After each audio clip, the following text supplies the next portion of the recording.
Darat ini kan selama pandemik salah satu yang terdampak paling parah juga gitu. Jadi Mhm. terutama karena memang mobilitas masyarakat belum kembali normal pada kapasitas atau tingkat mobilitas yang sama seperti sebelum pandemik. Jadi mungkin kita baru mencapai kemarin bergantung pada daerahnya dan pada jenis angkutannya sekitar 50% ya. Ada Baik. yang masih di bawah 10% seperti angkutan pariwisata, tetapi juga ada angkutan lain yang sudah di atas 60-70%. Nah, kerugian tentunya selama 2 minggu pelarangan tersebut adalah tidak adanya income sama sekali ya, tidak ada penghasilan Mhm. sama sekali bagi khususnya angkutan akap yang melintas di luar daerah yang diperbolehkan. Juga angkutan AKDP di dalam provinsi yang akan terkena dampak, angkutan charter pariwisata yang biasanya juga akan mengangkut grup untuk mudik atau suatu korporasi atau keluarga Mhm. besar dan sebagainya itu juga eh, pendapatannya almost mungkin mendekati nol ya saat ini. Jadi Mhm. cukup parah kalau dilihat dampaknya. Baik. Ini untuk pengusaha angkutan sendiri, Anda mendata dan melihatnya ini kelompok mana Pak yang paling terdampak? Apakah kelompok, angkutan umum atau bus, yang berupa bus pariwisata atau mungkin bus antar kota atau seperti apa gitu Pak? Kalau dari jenis angkutannya, angkutan charter pariwisata sampai sekarang yang paling terdampak paling parah. Mhm. Itu satu, karena memang kegiatan berwisata ini belum ada tanda-tanda kepulihan. Kedua, kegiatan bersama masyarakat, instansi dan sebagainya juga belum ada. Jadi terlepas mudik atau dilarang atau tidak, jenis angkutan pariwisata charter ini memang tetap masih akan sangat terpuruk.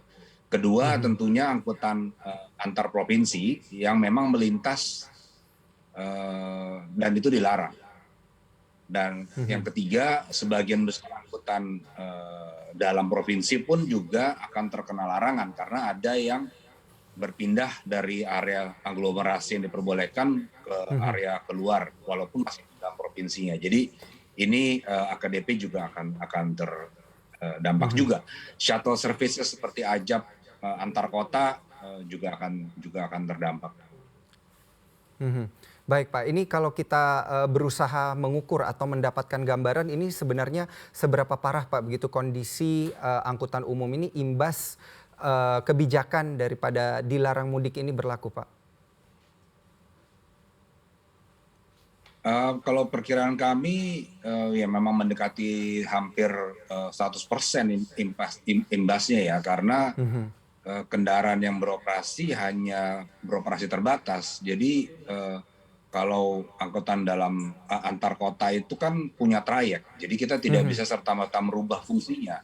Sehingga kalau trayeknya itu dilarang, maka ya bisa dibilang impact-nya 100% ya terhadap Mhm. potensi pendapatan dia yang memang saat ini di masa pandemi kan kapasitasnya juga dibatasi masih. Jadi kapasitas penumpangnya masih 50%, 50-60% bergantung pada jenis Mhm. kendaraannya. Lalu jumlah yang beroperasi juga memang belum maksimal kan ya. Jadi Mhm. tapi impact-nya seberapa besar karena pada saat Mhm. sempat ada informasi bahwa tidak dilarang, sebagian perusahaan transportasi ini mulai merevitalisasi kendaraan bis-bisnya yang selama setahun sudah tidak beroperasi kan. Nah di situ Mhm. juga ada tentunya ya miss planning ya Mhm. dari para operator karena sudah berpikir akan beroperasi tidak jadi beroperasi. Jadi kerugiannya cukup besar. Jangan lupa untuk install aplikasi CNBC Indonesia di App Store dan juga di Play Store untuk terus mengikuti informasi dan berita terkini terkait ekonomi dan juga bisnis.